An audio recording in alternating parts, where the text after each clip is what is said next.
Assalamu alaikum, everyone. My name is Muhi Khwaja. Welcome to the Muslim Philanthropy podcast at American Muslim Community Foundation. Today, I have on Moaz Mansour.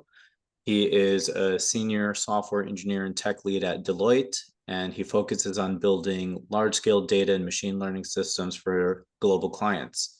But more importantly, I believe, he is the founding CTO of Gaza Online, which is a nonprofit tech platform that's connected over 300,000 people in Gaza to life-saving digital access through scalable eSIM infrastructure. They help design, run, secure, automated systems that deliver connectivity where it's needed most. Um, Moaz, it's a real pleasure. We've had a previous conversation, and immediately I said I needed to have you on the podcast to just share more about what Gaza Online is doing. But before we get into that, why don't you share with our listeners and viewers a little bit more about your background, where you grew up, and what makes you you? Yeah, thank you, Mahia. Walaikum salam. Thanks for having me on here. I'm glad to be part of this podcast and just to have this conversation with you. Um, so, as you mentioned, my name is Moaz Mansour. I'm actually originally Egyptian. I was born in Medina, and I grew up in Egypt, and then I moved here to the United States about 10 years ago. Um, and right now I'm located in the West Coast. So my background, it's actually an interesting combination. I have a bachelor's degree in electronics and communications engineering. So telecom engineering, worked in that space for a while. And then I got a master's degree from the University of Rochester in upstate New York, in technical entrepreneurship and management. Um, was really much interested in working in startups, especially things that create impact. I've been doing similar work really at early age since college days, specifically in Egypt, starting initiatives, trying to change the world around us and trying to make positive change. And I was geared towards that. I wanted to bring that also the same spirit into business.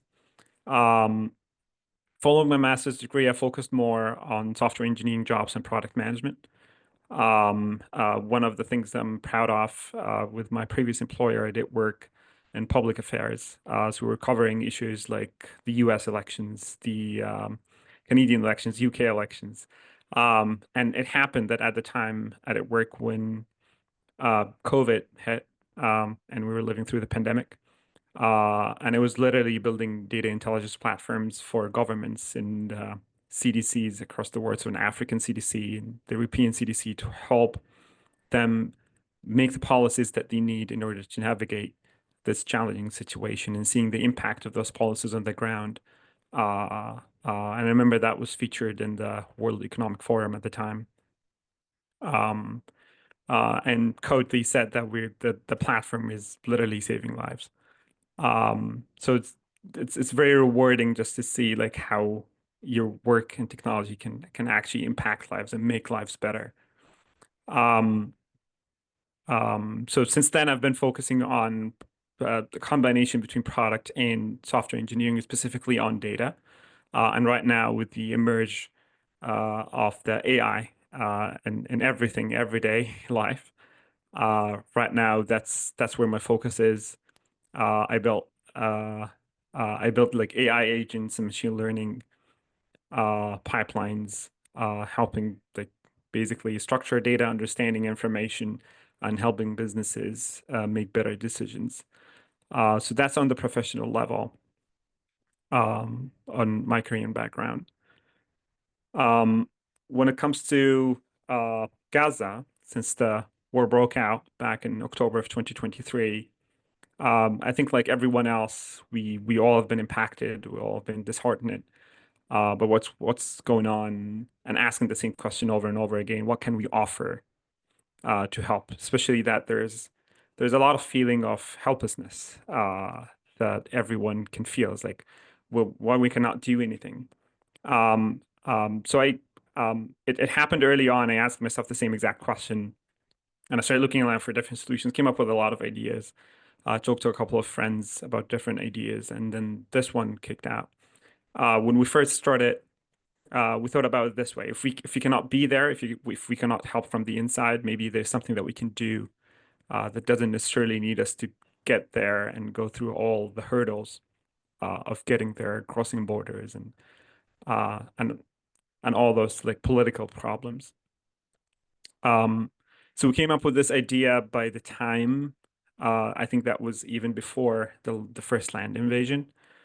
Um, we learned that the cutting the internet down and people will be completely disconnected from the world.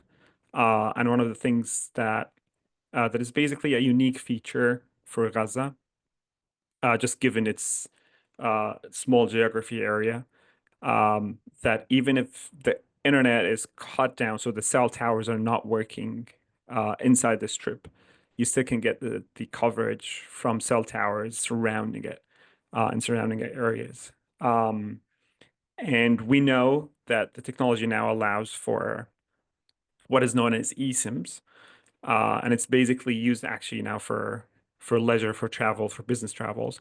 You can use it for rooming. So we were like, okay, we maybe we can use this as a solution just to keep people online as much as possible. At the time, our idea was like, this is going to go on for 3 or 4 days a week, um, maybe a month. So when we started off, it was really like just simple, humble effort of calling out on our networks, letting them know that this works, and asking them to. We just created like a list of different eSIM providers, and it's like th those eSIMs work in Gaza. So if you guys go and purchase the eSIMs, send out the QR codes. We'll be able to distribute as much as possible, and that will keep as much people online as possible. The rest of it is, I think it's now common information of how it didn't turn out to be a week or a month or so, and it's turning to be a huge catastrophe in modern history. So over time, we kept doing that. We wanted to continue to do that and support people there. Hmm. The model that we started off with it was not sustainable. And given the situation, the developments that's happening, all people are moving south to Rafah and then moving to Khan Yunis and so on and so forth. And that's when we decided we need to build something that would actually sustain and keep those people connected over time. Absolutely. It's really fascinating. First, mentioning that, going back to the beginning, you mentioned you were born in Medina and just the barakah of that. Number two, for your trajectory to place you into this career, and then more fascinating to utilize your skill set to provide a solution to something that is very complex, but then using your background in technology, communication systems, and really allowing to solve those problems in a unique way that I think only you were prepared to do. So I think it's really, as you said, rewarding, but I really hope and believe that you must feel it in your core too, that you're using your aql, you're using your skill set, you're using what you do every day to provide a solution. So I just want to say thank you for combining your skill set with your passion for helping people, and more importantly, connecting Gaza to the world. Thank you. I appreciate it. The way I really see it, and I think again going back to October or November of 2023, I remember a couple of friends reached out asking what they can do. Uh, Usually, when we look at it, you think about like how are we going to fix the whole world? How are we going to fix the Middle East problem? Um, and when you think about it this way, you feel like it's a cumbersome issue. You have nothing to do with it. Um, really very powerless. Well, when it comes to that, and that makes you very frustrated because you sit there, you keep scrolling, you're you're sad and depressed. The way I like to look at it is really comes down to um sa'i. It's like basically um that Allah subhanahu wa ta'ala, he didn't ask us to change the world, actually. He just asked each person of us to do whatever they have in their own capacity with what they are given. And what's fascinating, actually, I find that fascinating in Islam is that you're not asked for results. You're just asked to put the effort and go on. Um, so that, I think that what drove all of that. Um, it's, um, it's like I look at myself and I start thinking, so what can I offer? Like, not think about the huge problem and think about like, what can I offer? There's something I can do in my own capacity that can help even just a little bit. At the end of the day, what you would like to get is the thawab, and that's what that's really what you need. Um, is that for Allah subhanahu wa ta'ala to accept that the work that you're doing, that's what we're looking for, even if it didn't deem any results really. So when you think about it this way, you feel like you have a little bit more control. Um, Right. And, if we're getting more on the philosophical and like religious aspects of it, like the verse around every deed is based on its intention, right? mhm. I think that's one of the biggest things in our religion, that if we want the end result to be something good, at least whether it's accomplished or not, we still get the reward for that good. Um, and even the beauty is, if we had an intention to do something bad and we stopped ourselves from doing that something that's bad, we get a reward of that good. But in this context, not only did you have the intention to do something maybe for a week or 2 weeks to help, but what's now turned into almost 2 years of effort. Um, may that one of the things in this work of philanthropy that I find rewarding as well is being connected to people like yourself. And even if any good comes from this conversation, maybe somebody learns about Gaza online, maybe they make a small contribution to support your work. I hope that that shows on my skill. So, being in it to win it mentality, not only in this life, but the next. I think that's what a lot of it is about. Yeah, I totally agree. And um, f for me, really, the um, watching the news, I'm just like everybody else. I get affected real quick. Just the news came out yesterday and the day before. I think everybody felt it for some reason. It's like we're all been connected to Anas in some shape or form. It's like Right. the brother of everyone. Mm-hmm. You can see it reflected on social media walls and Instagram, and even Yeah. the algorithms couldn't work around it. It's like it's Mm-hmm. still there. It's like being pushed. Uh, when I heard the news, I myself, I, I couldn't take it for some reason, even though like there has been a crisis going on for so long, but for some reason this one specifically did have like landed differently. Um, but at the same time, um, it's one of the things that I try to do is you feel the sadness, you feel the pressure, but at the same time, try to take that and convert it into energy that will keep you going. Um, Yeah. one of the surahs I love is Surah Al Imran. Um, uh, and that's basically because like Allah subhanahu wa ta'ala in this surah uh, was actually like talking to the Sahaba, talking to Nabi sallallahu alaihi wasallam about Ghazwat Uhud. Uh, and it was a disaster at the time. They lost a lot of loved ones. Uh, but Allah subhanahu wa ta'ala was counseling them, was the surah, and asking them to keep going forward and keep the iman in their hearts, and keep doing what they do.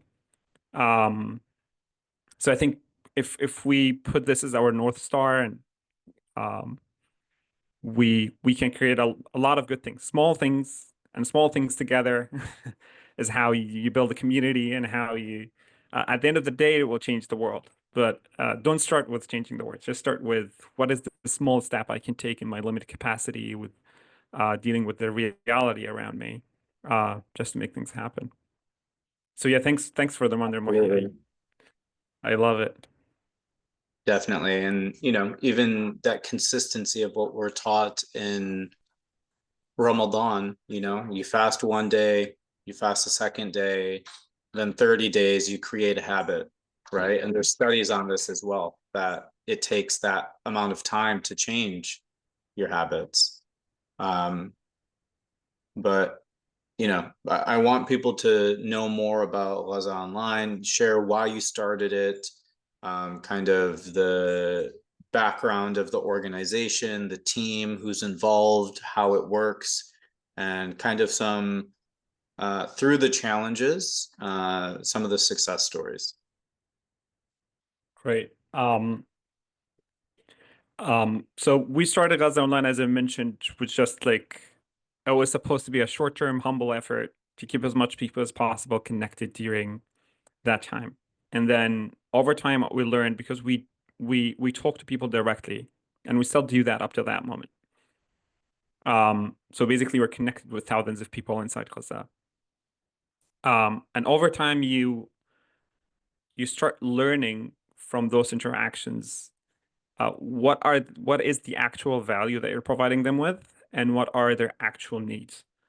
Um, so over time, we started to realize how important it is, like by them losing the whole infrastructure, really everything.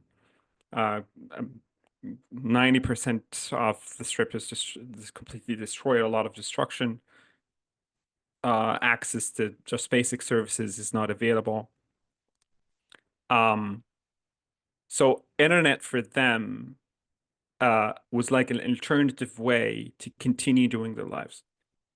So it's not part of it is like we use the internet for things like just to check on people, check on family, make sure that you're telling your loved ones that you're okay. But it's much more than that, especially as time passes. Um, they use that as a main source of information, even when they're asked to evacuate. That's how they learn about it. Even at other times, they want to know like where the aid centers are. When there used to be like a lot of aid centers. Um, who is like distributing food or tents from that level. You learn about that via the internet. And then you move a little bit higher in the hierarchy, and you see that they are using the internet because they are studying. There's a lot of students that we're supporting right now, and that's how they continue to study. Um, there were even like this one success story, a student who ended up like they finished high school and they got accepted in an Ivy League here in the US, and they're moving towards the process that they can move here and receive their scholarship and continue their education. This alone is something that keeps you inspired for like I don't know for a whole week. And every time I remind myself of it, Absolutely. Yeah. yeah, I just feel like this is amazing. Um,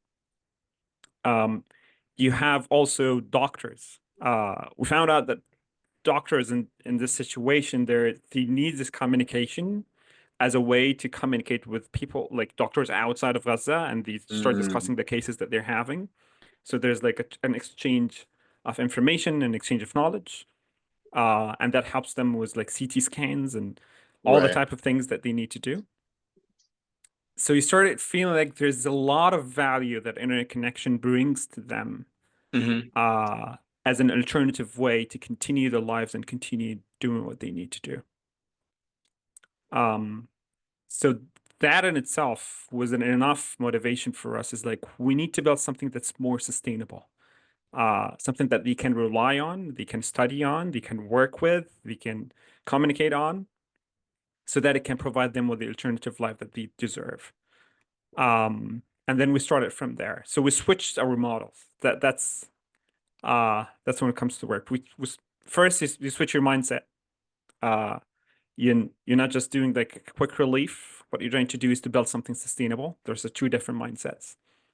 Um, and second, we switched like that basically affected how we deliver the service and how we make it accessible and how we make sure that it's people remain connected, so that they can have a sustainable thing that they can rely on. Um, by doing that, we did have like a new strategy, uh, which is basically build a connection that's sustainable. It's we're getting like day by day, we're getting closer to building what is known as a virtual network. So basically, uh, an alternative network operator that provide people in Gaza with data continuously, a month by month. So we shifted to that. One of the huge challenges is like sustaining that from a fundraising perspective, is like keeping the donations coming and so that we can spend it on the resources that we distribute there. And that itself, like to fix this problem, we did a lot of effort on cost optimization. This is something we're really proud of. We cut down costs by 70% by introducing our cost optimization engine, which is basically a way that we make sure that every gigabyte that we send is being used and utilized. If it's not being utilized, we are refunding it and then we are reusing it. So we make sure that every gigabyte that we put in there is being used. So we do that. In order to do that, we had to like reach out directly to wholesale suppliers, negotiate prices and negotiate terms on the quality that should be delivered there. And instead of like relying on other providers that you can see online, that the list of providers that we worked with before, which is basically just combining from the internet. I think now actually ChatGPT can do that for you. Like ask, give it a prompt, it's gonna give you the Yeah. list. So moving from that to actually negotiating directly with suppliers, and using like API integrations and monitoring usage and for that cost optimization. By doing that, now we're making sure that every dollar we're spending in Gaza is actually impactful. And now we can expand. We started to expand more to more users. Back in the time that I would say that was a year ago, a little bit less than a year ago, that when we started shifting and building that system.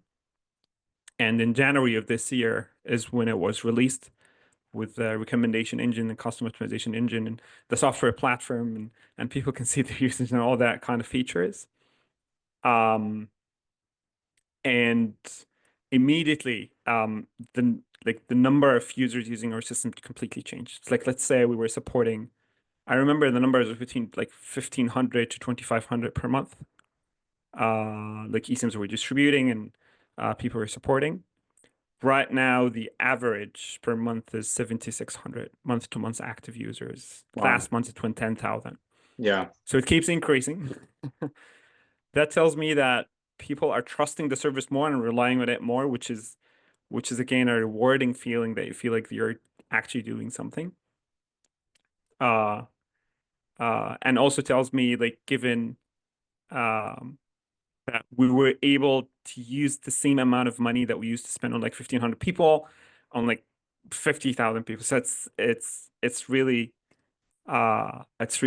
great how we work can make this strides Yeah. and changes.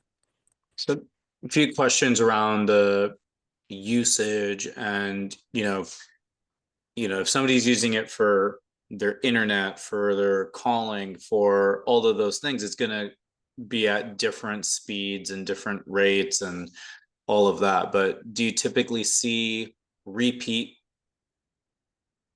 users? Are people coming back after, say, their 5 gig eSIM is used up? Or like, what's the cost per eSIM? Like, how are you kind of keeping track of those types of things? Those are pretty good questions. So I'm gonna start with the recurring users. We actually have like different categories in our dashboards. where you can see like if this is like a new user, someone who's like applying for a new eSIM, or is it like a recurring user, someone who has we have given them an eSIM before and they're coming back and they want to have like a new bundle and keep doing that. And we provide them with two different types of subscriptions. One of them is a limited subscription, so it's similar to the travel data roaming bundles, which is basically we give you an eSIM for like 3 gig, 5 gig. It stays with you. We put a subscription date on it. It stays with you for like 7 days, 15 days, or a month. What we try to do on our side is that we try to make sure it gets used. So if you get like 3 GB, I tell you in 7 days you can use it in 7 days. I keep monitoring if if you've been using it. If you're not using it, I'm going to send you reminders telling you should start using it. Um, and if it's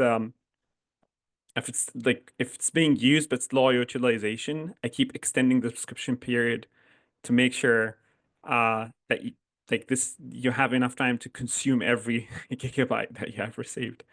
And if you're not using it at all for like a month, that's when I'm gonna cancel it, revoke it, and then reuse it. So we see people coming back and we actually monitor that. We give them higher priority, by the way. So in our distribution model, we have like different queues.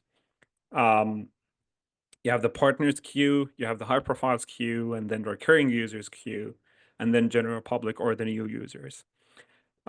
So we're tracking like recurring users, people who are coming back, because we want to, again, like one of our mindsets, like want to make sure that people that who we got them connected remain connected. So that's an important metric to us. When it comes to different bundles and the price per eSIM, right now with the cost optimization model, the average cost per eSIM is $5.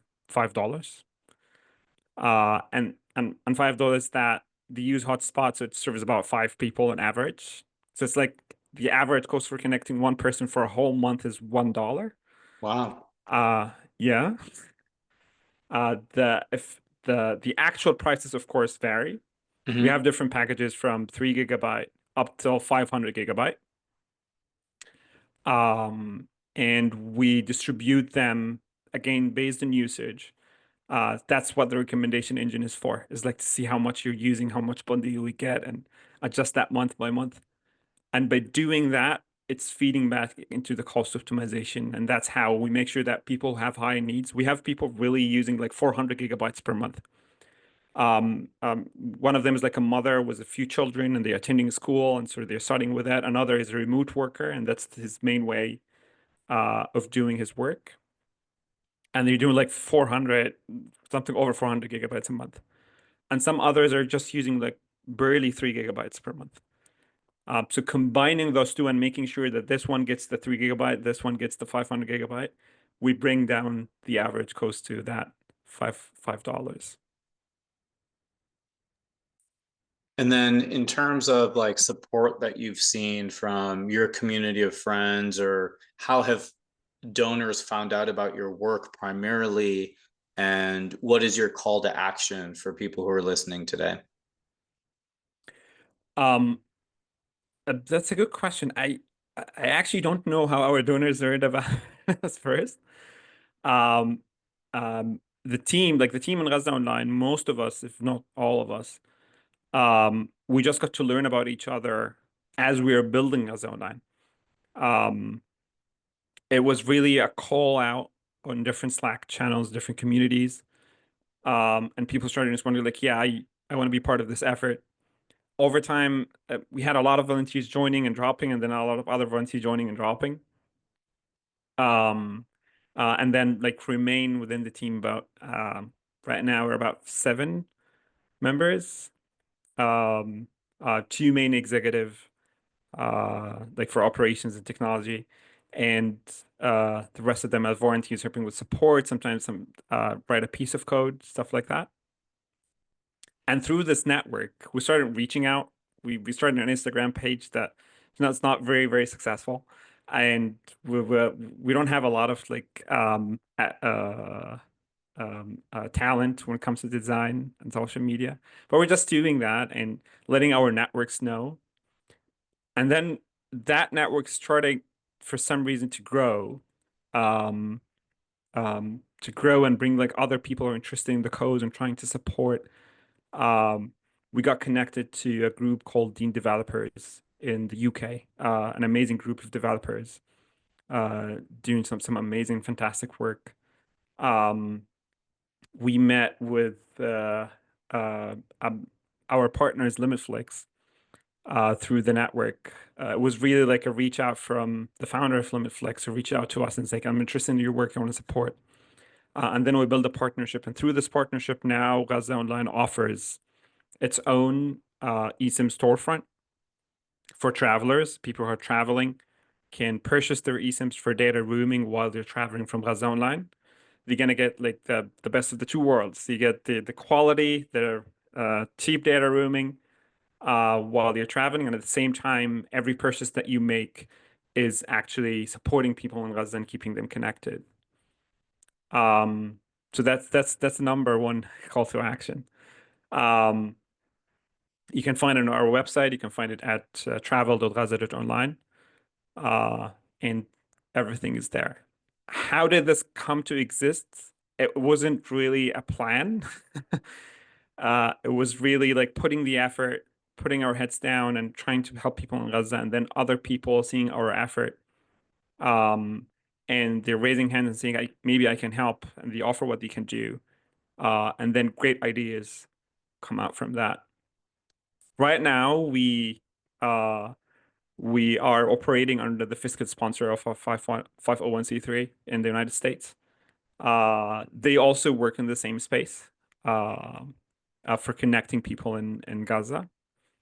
Um, and we have set up like a donation platform. We're trying to put together that foundation as we're registering officially as a nonprofit and uh, to work independently because the work is growing and we're scaling. So the effort now needs more of that due diligence to make it happen. So through all those channels as well, like grassroots people can donate directly, and they get the nice things about like the tax exempt receipts that they can use.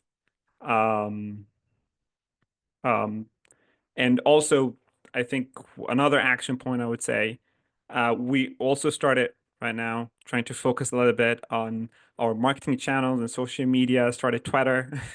I think we right now like have like 5 people following us on Twitter. Our Instagram is the most active one. Uh, and so for if people can interact with us on social media, so that we keep them posted and keep the news going and flowing, that will be a great support so that other people can learn about Gaza Online and support. Absolutely. In that regard, feel free to tag a Muslim CF, that's American Muslim Community Foundation's handle on any of those platforms, and we'll be sure to retweet it for you and share. And then hoping that we can help signal boost the work that you're doing. And that's why we wanted to have you on this podcast. Thank If you. there's any last thing that maybe you didn't share about yourself or about the work, or any advice that you have to our listeners that you've kind of learned through this process that you'd like to share. Um, uh, it's I'm just gonna share that it's a piece of news. It really just happened this morning. But I think this is a very good example that manifests the work that we're doing. We established a new partnership. We have a partnership program. We try to help initiatives working on the ground in Gaza, who are supporting people in Gaza.